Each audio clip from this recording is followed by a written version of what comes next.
안녕하십니까. 이어서 경남 소식입니다. 태풍 뿌라비룬의 북상 소식에 경남 지방도 긴장감이 높아지고 있습니다. 오늘 뉴스광장은 태풍 소식을 중심으로 준비했습니다. 먼저 태풍의 예상 진로와 경남 상륙 시기 등을 알아보겠습니다. 김태린 기상캐스터 전해주시죠. 네, 장맛비에 이어 제7호 태풍 뿌라비룬이 북상하고 있습니다. 현재 태풍은 느린 속도로 서귀포 남쪽 해상을 지나고 있는데요. 점점 한반도로 가까이 다가오다가 내일 새벽부터 동쪽으로 방향을 틀 것으로 예상됩니다. 이후로 태풍은 점점 북동진해 내일 오후에 부산 앞바다를 지나겠고요. 모레 동해상으로 빠져나가면서 태풍은 소멸할 걸로 예상됩니다. 즉 경남 지역도 태풍의 직접 영향권에 드는 건데요. 그렇다 보니 현재 경남 전 지역에 태풍 예비특보가 내려져 있는 상황입니다. 바람이 점점 더 강해지면서 내일 오후부터 모레 새벽 사이가 최대 고비가 되겠고요. 순간 최대 풍속 30m/s의 매우 강한 바람과 함께 많은 비가 예상됩니다. 특히 강풍에 주의하셔야겠는데요. 큰 나무도 부러뜨릴 수 있을 정도의 바람으로 시설물 피해 없도록 대비를 철저히 하셔야겠습니다. 오늘은 장마전선의 영향으로 비가 내리겠습니다. 현재 경남 지역 곳곳으로도 비구름이 강하게 발달해 있는 모습인데요. 의령과 하동을 비롯한 경남 지역 6개 시군에는 현재 호우주의보까지 내려져 있습니다. 비는 오늘 밤 잠시 소강 상태를 보이겠지만 내일 다시 태풍에 의한 비가 내리면서 최고 200mm 이상의 강수량이 예상됩니다. 비에 대한 대비도 계속해서 잘해주셔야겠습니다. 오늘 낮 기온은 30도 안팎까지 올라 다소 후텁지근하겠습니다. 창원과 거제 28도, 밀양과 김해가 30도 예상됩니다. 경남 서부 지역도 합천과 진주의 낮 기온 28도, 사천이 29도까지 오르겠습니다. 오늘 해상에도 태풍 예비특보가 내려져 있는 상황으로 바람이 점점 더 거세지면서 물결이 최고 4m까지 매우 높게 일겠습니다. 모레 태풍이 동해상으로 빠져나가면서 수요일에는 비가 잠시 소강 상태를 보이겠고요. 목요일과 금요일에 또다시 장마전선에 의한 비가 내리겠습니다. 기상정보였습니다. 경남은 어제 장마가 소강 상태였지만 계속된 비로 인해 피해가 났습니다. 통영에서는 공사장 절개지가 무너지면서 토사 수백 톤이 또 쏟아져 이 태풍을 앞두고 주민들이 긴급 대피했습니다. 차주아 기자의 보도입니다. 통영의 해안가 아파트 공사 현장. 20m 높이 절개지가 무너져 내렸습니다. 주변은 토사로 뒤덮였고 흙을 막으려 설치한 철제 구조물까지 쓰러져 있습니다. 바로 앞 바닷가는 온통 흙탕물이 됐습니다. 며칠째 내린 비로 절개지가 무너져 토사 200~300톤이 쓸려 내려온 겁니다. 보시다시피 이곳 공사 현장은 토사 곳곳이 위태롭게 깎여 있어서 금방이라도 더 무너질 듯한 모습입니다. 무너진 절개지 위 주택에는 5가구가 살고 있습니다. 태풍까지 다가오고 있어 주민들은 집이 안전할지 극도로 불안해합니다. 총소리처럼 큰 소리가 많이 났고 그래서 창문을 열고 보니까 그게 이제 무너지는 걸 눈을 확인했고 집까지 나중 되면 내려갈 상황인데 여기서 잠을 못 자니까 못 자는 거지. 통영시와 아파트 공사업체는 절개지에 방수 천막을 덮고 토사가 더 내려오지 않도록 돌을 쌓고 있습니다. 하지만 응급복구에만 2~3일이 걸릴 것으로 예상됩니다. 여기다 태풍 피해도 우려돼 주민 대피 조치가 내려졌습니다. 사면 안정화를 지금 시켜야 될 어떤 부분이거든요. 사석을 가지고 계단식으로 해서 더 이상 추가적인 어떤 토사가 슬라이딩이 안 되도록 복구까지는 2~3일 정도. 경남에서 장마가 잠시 소강 상태에 들었지만 며칠째 내린 비로 피해는 계속되고 있어 태풍 대비에 더욱 주의가 필요합니다. KBS 뉴스 차주아입니다. 이번 태풍이 경남에 상륙할 때 가장 먼저 피해가 날 수 있는 곳이 남해안 바닷가입니다. 해안가에서 태풍 피해를 막기 위한 대비 요령을 국현우 기자가 정리했습니다. 태풍이 휩쓸고 간 해안가. 곳곳에 시설물이 부서지고 쓰레기까지 밀려와 마치 폐허처럼 변했습니다. 태풍이 접근하면 바다와 맞닿은 해수욕장은 직접적인 피해를 피할 수 없습니다. 따라서 태풍이 북상한다는 예보가 발표된 상황에서는 해수욕장에서의 물놀이는 물론 해변을 거니는 것도 위험합니다. 특히 태풍이 아직 먼 곳에 있어도 안심해서는 안 됩니다. 눈에 잘 안 띄는 긴 너울이 밀려와 순식간에 사고를 당할 수 있기 때문입니다. 태풍이 가까워져 대피령이 내려지면 야영객들은 텐트와 여행 장비 등에 연연해하지 말고 가능한 빨리 몸을 피해야 합니다. 바닷가의 상가 건물들은 차양막 등을 미리 철거하고 건물의 입구는 물론 지하실 통로에도 모래 주머니 등을 쌓아야 합니다. 태풍이 다가올수록 바닷물 수위가 높아져 침수 피해가 발생할 수 있고 해일 피해도 우려되기 때문입니다. 또 횟집 수족관과 유리창 등은 강풍이나 파도에 피해가 없도록 단단히 고정해야 합니다. 해안가에 주차한 차량은 갑자기 높은 파도가 밀려올 경우 피해를 입을 수 있는 만큼 안전하고 높은 지대로 옮겨놓는 것이 좋습니다. KBS 뉴스 국현호입니다. 태풍이 북상할 때는 평소 볼 수 없는 강한 바람이 불면서 곳곳에서 피해가 발생합니다. 이번 태풍 뿌라비룬도 강한 바람을 동반하고 있습니다. 강풍 피해 예방 요령을 알아보겠습니다. 이승준 기자입니다. 순간 최대 풍속 초속 60m. 당시 관측 사상 가장 강한 바람을 동반했던 태풍 매미.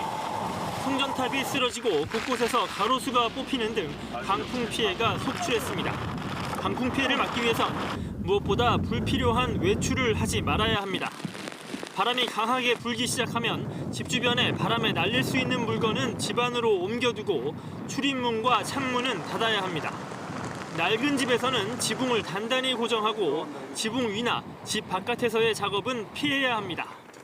거리에서 강풍이 휘몰아칠 때는 쓰러질 위험이 있는 나무 밑으로는 피하지 말고 차량을 운전하고 있을 때는 속도를 줄여야 안전합니다.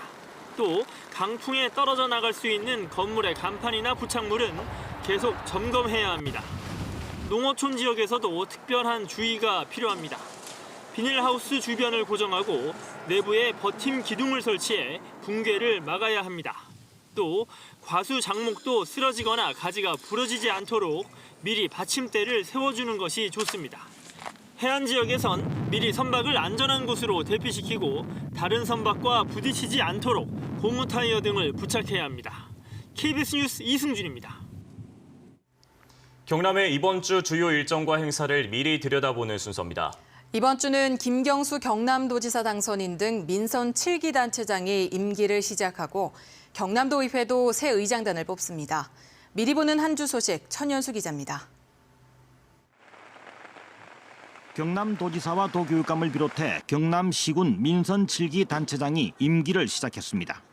김경수 경남도지사는 어제 임기 첫 일정으로 태풍 상륙에 대비한 재난안전대책본부 회의를 주재했습니다. 김 지사는 오늘로 예정돼 있던 취임식을 취소하고 재난점검회의와 현장 안전점검을 이어나갈 예정입니다. 박종훈 경남도 교육감도 오늘 열 예정이던 취임식과 미래교육비전 선포식을 취소했습니다. 박 교육감은 태풍이 지나갈 때까지 학생 안전관리에 집중하기로 했습니다. 경남도 의회가 오는 5일 목요일 개원하고 새 의장단을 뽑습니다. 다수당이 된 더불어민주당은 재선의 김지수 도의원을 의장 후보로 공식 추인했는데요. 민주당이 의장과 부의장 1석, 상임위원장 4~5석을 차지하고 한국당이 부의장 1석과 상임위원장 서너 석을 맡는 것이 유력한 것으로 알려졌습니다. 정치자금법 위반 혐의로 기소된 자유한국당 통영고성 이군현 의원에 대한 항소심 선고가 오는 6일 금요일 오전 서울고법에서 열립니다. 이 의원은 앞선 1심에서 의원직 상실형인 징역 1년 6월, 집행유예 3년을 선고받았는데요. 보좌진 월급을 빼돌려 불법 정치자금으로 사용하고 후원금을 불법 수수한 혐의를 받고 있습니다. 사선의 이 의원은 최근 SNS를 통해 다음 총선 불출마를 선언했습니다. KBS 뉴스 천연수입니다. 다음은 경상남도와 자매결연을 맺고 있는 일본 야마구치현에서 보내온 뉴스입니다. 난폭운전을 단속하기 위해 헬기 순찰을 한다는 소식 등을 이하롬 아나운서가 전해드립니다. 슈난 시내 자동차 전용도로 상공에서 경찰 헬기가 끼어들기 단속을 하고 있습니다. 야마구치현에서 헬기로 난폭운전 단속을 시작한 것은 이번이 처음입니다.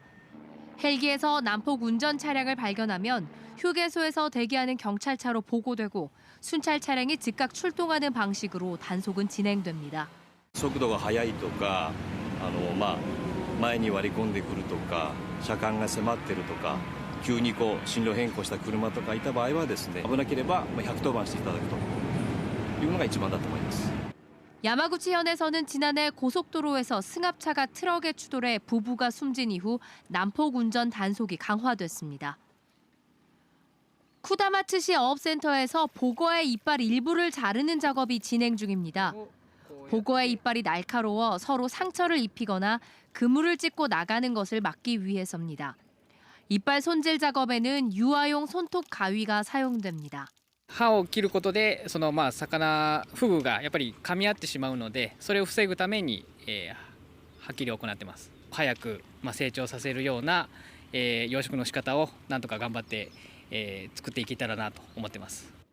쿠다마츠시 어업센터에는 약 4천 마리의 어린 보거를 기르고 있고 이 가운데 2,500마리는 다음 달 방류됩니다. 내년 3월 폐교를 앞둔 하기시 초등학교의 어린이들이 마을 주민들과 모내기 체험을 하고 있습니다. 6년 전부터 계속되고 있는 모내기 체험은 내년에 초등학교가 문을 닫으면서 올해가 마지막입니다. KBS 뉴스 이하롬입니다. 밀양 부북 공공주택지구가 국토부 심의를 통과하면서 1,800가구가 들어서는 주택지구로 지정 고시됐습니다. 거제시 사등면에 최첨단 농사를 지으면서 관광 휴양을 즐길 수 있는 복합 미니도시 스마트팜 시티 사업이 추진되고 있습니다. 합천군이 노인 인구 증가에 따라 노인복지 정책을 세우기 위해 노인 실태 조사를 실시합니다. 거창군 스포츠파크에 있는 바닥분수가 이번 달부터 매일 오전 10시부터 저녁 8시까지 가동됩니다. 경남 최고령 일본군 위안부 피해자 김복득 할머니가 건강 악화로 어제 새벽 별세했습니다. 일본군 위안부 할머니와 함께하는 통영 거제 시민 모임은 김복득 할머니가 향년 101세로 어제 새벽 4시쯤 통영에서 별세했다고 밝혔습니다. 시민 모임은 통영 충무체육관에 시민 분향소를 마련하고 오늘 저녁 7시 시민사회장 추모 행사를 진행할 예정입니다. 김복득 할머니가 돌아가시면서 일본군 위안부 피해 생존자는 27명입니다. 김해시와 산림청이 대청동 용지봉 주변에 추진하는 국립자연휴양림 사업에 제동이 걸렸습니다. 김해 양산환경운동연합은 최근 환경부가 용지봉 주변이 개발로 인해 심각한 식생훼손이 우려되는 생태자연도 1등급이라며 이 사업에 동의하지 않았다고 밝혔습니다. 환경연은 용지봉 휴양림 사업이 전시행정이었음을 인정하고 사업을 취소하라고 김해시에 촉구했습니다. 하지만 김해시는 사업구역을 조정해 다시 추진하겠다고 밝혀 환경단체와 갈등이 예상됩니다. 금융당국이 대출금리를 대규모로 부당하게 올려받은 경남은행에 대해 사실상 제재 방침을 세우고 있습니다. 금융감독원은 가산금리 책정이 은행권 자율 규제인 내규로 위반을 제재할 수 없지만 경남은행 사례는 피해 규모가 커서 경남은행 금리 산정 시스템에 대한 특별감사에 들어갔습니다. 금융위원회와 금감원은 검사 결과를 토대로 제재 수위를 정하기로 했습니다. 거제 지역 시민단체들이 건설업체에 내려진 입찰 참여 제한 기간을 줄여준 권민호 전 거제시장을 뇌물 혐의로 검찰에 또 고발했습니다. 거제 환경운동연합 등 20여 개 시민단체는 지난 2013년 공사 대금을 부당하게 받아 5개월 입찰 참여 제한에 걸린 현대산업개발을 거제시가 입찰 제한을 1개월로 줄여주고 70억 원 사회공헌 약속을 받은 것은 뇌물 사건이라고 규정했습니다. 당시에도 권민호 전 시장은 제3자 뇌물 혐의로 검찰에 고발됐으나 무혐의 처분된 바 있습니다. 경남 지역의 신재생 에너지 주택 보급률이 전국에서 세 번째로 높았습니다. 지난해 경남의 신재생 에너지 주택은 3만 1,500여 가구로 전국 보급량의 11%를 차지했습니다. 이 같은 수치는 17%를 차지한 경기도와 14%인 서울시에 이어 전국에서 세 번째로 높았습니다. 시군별로는 창원이 6,400가구로 가장 많고 양산시 5,000, 진주시 3,000, 밀양 2,000가구 순이었습니다. 경상남도가 오늘부터 다음 달 17일까지 브라보 택시 운영 실태를 점검합니다.